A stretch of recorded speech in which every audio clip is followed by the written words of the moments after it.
So that's a great question.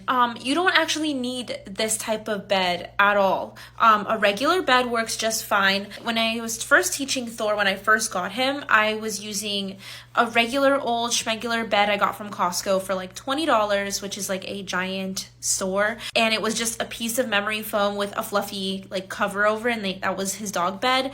And that's what I used for him to learn place. So anything that was even slightly elevated is normally really useful when you're teaching place for puppies. And then as they're getting older, they start to realize like any like little object that is different from what the ground is, like even a towel, can become place. When I started taking Thor to training lessons, to puppy classes, they were using cots, and I actually really liked that.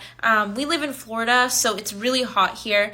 Although the cot that I did pick out and buy is not a mesh one, it's supposed to be waterproof so that water and saliva and stuff doesn't like go through it, so that way it's easier to clean and my floors don't get gross. I would definitely in the future get a mesh one for outside, for them to just like lay on, that way the air can like circulate under them and they don't get too hot. But indoors I don't think they need a mesh one. Thor has a bed in his kennel, which we use his kennel as his bed and like his little safe space, so he has access to that and he likes to sleep in there. But for training purposes and anytime I use the place command, I use the cot, and I like it separated from just using a bed while still training. And like he is really good in place, but it's not 100%. He will get up and start getting fidgety after a while, and so I really like to have something more elevated and separate from just a regular schmegular bed, so he doesn't get confused between the two, and he knows like what go to bed is, or go to jail, which is go to his kennel, is,